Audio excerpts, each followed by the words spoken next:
I recently asked ChatGPT to give me a trading strategy to turn $100 into $10,000 fast, and it gave me some tips such as focus on highly volatile assets, use technical analysis, be disciplined. Yeah, we all know that. Nothing specific. So I decided to be more specific with my question. I went ahead and asked it to create the best strategy using an AI-based TradingView indicator called the machine learning. This indicator is currently going absolutely viral. I also mentioned that the strategy's goal is to turn $100 into $10,000 in the shortest amount of time possible. It provided me with a detailed strategy. It wasn't really perfect, so I had to make some tweaks here and there, and here it is, the final setup. To check if the strategy actually works, I will test it 100 times. For that, I will use the price of Ethereum on a 3-minute time frame. But before I do that, let's actually open the charts and add the indicators. So the strategy includes 3 free TradingView tools. I will explain how each indicator works as we add them one by one. So for the first indicator, let's add the machine learning KNN based strategy. Let's thank the creator Capissimo for this amazing indicator. The machine learning strategy works by analyzing historical market data and predicting the direction of future price movements based on patterns in the data.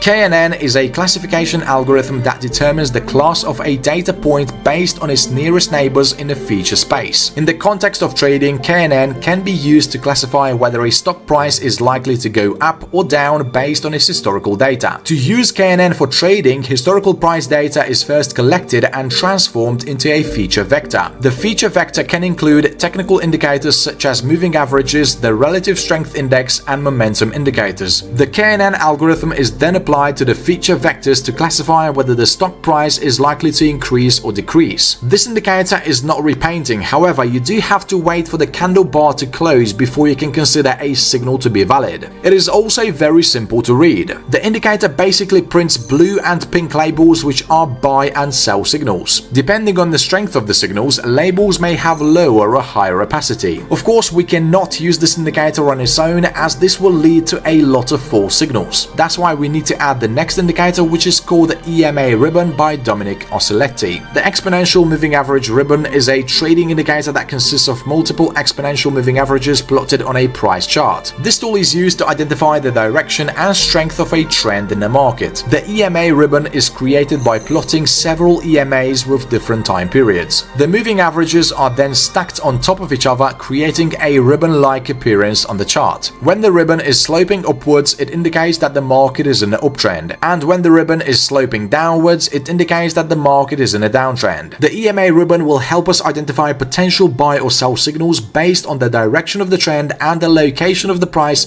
relative to the moving averages. As we can see, this EMA ribbon indicator comes with buy and sell signals. Since we already have a buy and sell indicator on a chart, which is the machine learning, let's actually disable those EMA ribbon signals. If we take a look at the chart, we can see that this indicator does filter out a lot of fake signals, but there are still some left. That's why ChatGPT suggested using the relative strength index as secondary confirmation. As you probably know, the RSI is used in trading to measure the strength of a security's price action. It is displayed as a line on a chart that ranges from 0 to 100. When the RSI is above 70, it is generally considered overbought, and when it is below 30, it is generally considered oversold. As part of our strategy, we will make the RSI more sensitive. This way we will get more valid trade entries. $100, and after 100 trades, the strategy increased it to $19,527. I find it funny that the strategy's win ratio isn't even the highest out of all the strategies I've tested so far. The truth is, this particular strategy involves a bit higher risk than the usual strategy you might find on my channel. You've probably noticed by now that the risk per trade was set at 5% instead of 2%. It's no secret that such risk involves higher drawdowns, but it also gives you a higher reward. By no means am I saying that you should risk 5% of your account per trade, especially if you have a bigger account. But if your goal is to grow a small account fast, this risk per trade might be appropriate. So give this strategy a try, but don't skip the forward testing phase on a paper account. I can't stress enough how important it is. Anyway, thanks for watching this video. I hope you enjoyed it. If you want to see more strategies for crypto, check out this playlist right here.